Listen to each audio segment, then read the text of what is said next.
The year is 1776, and the air and impending annihilation. Hundreds of sails appear on the horizon. A forest of timber on the horizon. A forest of timber and canvas that signifies the arrival of the greatest military expeditionary force the 18th century had ever seen. On the shore, George Washington, a man chosen more for his stature and previous political experience than his mastery of grand strategy, peers through his spyglass at the incoming British Armada. He is not looking at professional soldiers in the European sense. He is looking at a collection of farmers, blacksmiths, and shopkeepers who have never stood in a line of battle against a trained imperial force. If you find the story of how the underdog defies the impossible to be the ultimate test of human resolve, make sure to subscribe to Against All Odds, where we dissect the moments when history hung by a thread. Behind this wall of ships stood King George III, a monarch presiding over upon which by the Royal Navy, the most sophisticated logistical machine in existence, and regiments of hardened regulars who viewed the rebellion not as a war, but as a policing action against unruly subjects. The odds were, by every metric of survived, to understand how this rebellion survived, we must look at the structural decay of the British 7 Years' War, Britain to colonial policy, and their attempt to resolve their fiscal crisis. Taxing resolves, but price by taxing the American colonies ignited a powder keg of ideological friction. The colonists, raised on the rhetoric of Enlightenment thinkers and a rugged tradition of local self-governance, saw these taxes as an existential threat to their liberty. When the first shots were fired at Lexington and Greene, but the spontaneous military campaign, they were not the results of a spontaneous combustion of localized resentment. The British assumed that a display of professional force would shock the colonists into submission. They viewed the conflict through the lens of 19th century containment, failing entire rival nation-state, but to understand that they were not fighting a rival population that Carden P. Shios, that had been radicalized by a sense of disenfranchisement. George Washington understood the fragility of his position better than anyone else.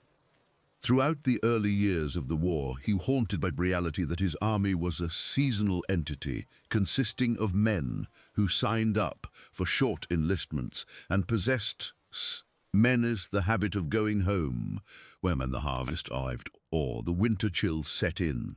His strategy was never to win a decisive, crushing engagement in the style of a European field marshal, because such a victory was logistically out of reach. He realized that as long as the Continental Army existed, the rebellion lived.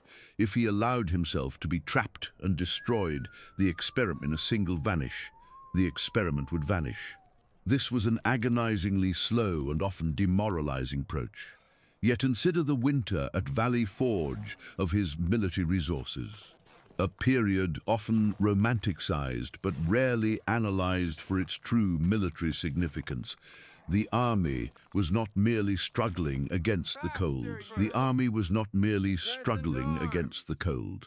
They were struggling against the lack of pleat chain. They were soldiers without shoes, marching left trails of blood in the snow, yet they did not desert in the main command expected. This tenacity was bolstered by the arrival of Baron von Steuben, a Prussian military mind who realized that the American soldier needed standardization. He turned the chaotic, undisciplined mobs into the British infantry. This transformation is one of the most underrated military accomplishments in history, shifting the conflict from a riotous insurgency, into a disciplined, professional war of attrition. The British military, meanwhile, was paralyzed by its own Reed-Hendrickson-Tige's rigid doctrine. They attempted to fight the war as if they were back in the fields of Flanders, relying on formal maneuvers, open field formation centers, and the occupation of strategic urban centers. They failed to account for the vast, host geography of the American interior, a land where the lines of supply were easily disrupted and the local populace was actively working against them. Every time the British seized a city, they found themselves isolated, surrounded by a countryside that refused to provide controlled aid. It was a classic trap of asymmetric warfare, the superpowered the map, but the rebels controlled the narrative and the local resources. When General John Burgoyne surrendered his entire army, it sent a shockwave through the courts of Europe. It proved that the American experiment was viable for Britain's rivals, bomb piled directly in Britain. France shifted the entire its lost prestige and crippled the British Empire entered the fray. This shifted the entire geopolitical scape in Kinpern. The war was no longer an internal conflict between a colony and its sovereign. It was now a global troops to the Caribbean, the Mediterranean, and the Indian Ocean. The logistical weight of the British Empire was suddenly stretched to its breaking point. Watch it with the British Empire. Washington, ever the patient opportunist, watched this shift with a keen eye. He stopped looking for an immediate resolution and started looking for the moment when the British overextended themselves. That moment arrived at the siege of Yorktown. By coordinating with the French fleet, George successfully pinned the British forces against the coast. For the first time in the war, the British found themselves with reinforcements or a clean escape route. The surrender at Yorktown was not the end of the British Empire, but it was the end of their will to maintain of the American colonies. The cost of the war had become unsustainable. In London, tired opposition and of dead soldiers, empty coffers, finally turned the tide of public opinion. It is a sobering conflict. Even the most important military cost-dense miniature in the world cannot sustain a conflict when the psychological and economic costs outweigh the strategic gain. The American farmers and militiamen had won, not by becoming a better version of the British military, but by refusing to play by the rules of their opponent.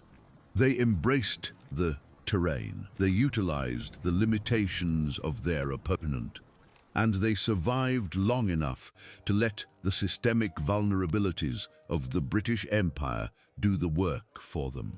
Back on this era, it is easy to view the victory as an inevitable march toward destiny, but we must remember how often it hung by a thread.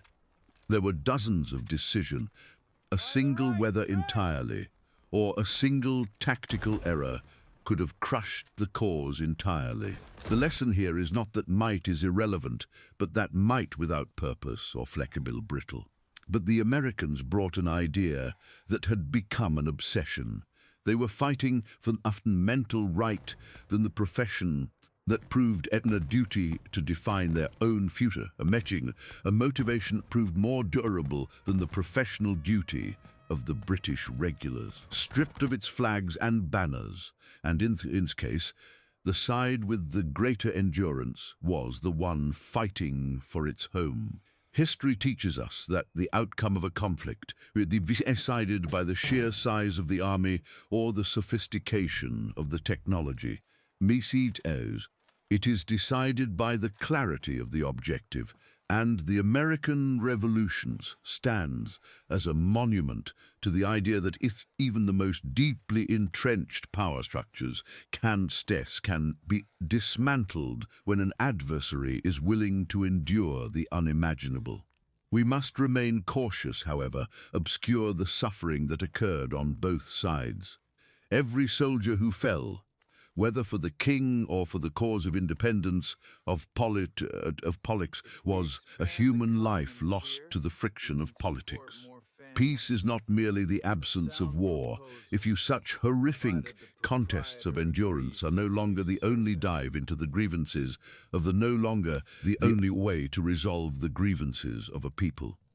I encourage deep dive, insightful.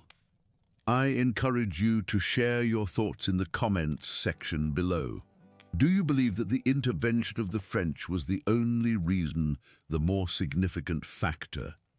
Or was the British failure of Stratton these historical what-ifs? We love reading your testing. For more detailed explorations of the battles that shaped the odds, and make sure to like this video, hit the notification bell and subscribe to our channel. Your support allows us to continue producing rigorous content that examines the complexities of history. Join us in our next installments when history took an unexpected turn, proving that in the face of insurmountable pressure, the impossible is merely a challenge that hasn't been solved yet. Thank you for watching, and remember to keep questioning the narrative. To truly grasp the gravity of this upheaval, we must look beyond the grand theatres of Yorktown or the frozen misery of Valley Forge.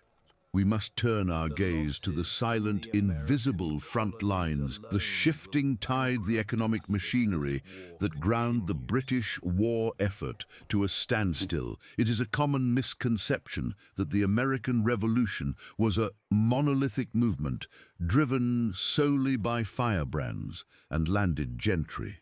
In reality, it was a fractured, messy, and deeply uncertain gamble that relied as much on the printings on the musket. Consider the role of the colonial revolution. Consider the role of colonial merchant class. For years, the noble struggle for liberty against the tyranny of taxation without representation.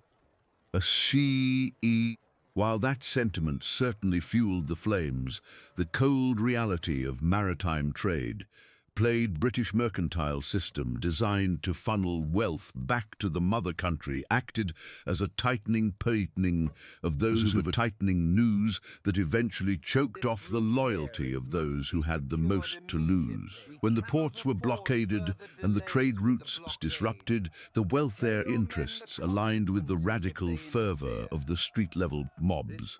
This unlikely coalition of high-minded intellectuals and pragmatic businessmen's legs is what gave the revolutionary movement its legs. It was a marriage of convenience that survived because the British government blindly could not fathom that their colonial subjects capable of sustaining a unified agenda. Furthermore, we must address the geopolitical ripple effects that this conflict sent across the Atlantic. The American Revolution was the first domino in a line that would eventually topple the archaic structures of European monarchies. Demonstrated cast a long public could form the insurgency, the American experiment, long uncomfortable shadow over the palaces of London, Paris, and beyond. The British war planners were, in many ways, fighting a battle already lost with steel and ideology. Gunpowder were attempting to an idea the concept coins found Dapia, failing to realize that collective consciousness of self-governance takes root in the collective consciousness of a populace. It grows like a weed in the cracks of a crumbling foundation. Look at the logistical nightmare that the British supply chain. They were thousands of miles away from vast, unforgiving, and inherently hostile to a professional army, unforgiving to the manicured battle-bastional army accustomed to the manicured battles of Europe. The British army operated as a rigid machine, relying on precision, discipline, and linear formation. The Americans, conversely, adopted a fluid adaptives of warfare, born from necessity. They understood local knowledge of the militia, and they did not need to destroy the British army in a single decisive blow. They only needed to survive. Every day that the war continued without a definitive British merit cause, they bought time and in that time they found the political cohesion necessary to see ascending their paradox. If we analyze the figures involved, we see a fascinating paradox. Figures like George Washington, often mythologized as the Stoic for dissent. The Continental Congress was frequently paralyzed by infighting, regional rivalries, and a chronic lack. The fact that the revolution lack of funding, attachment succeeded at all, is a testament to the sheer stubbornness of the core leadership.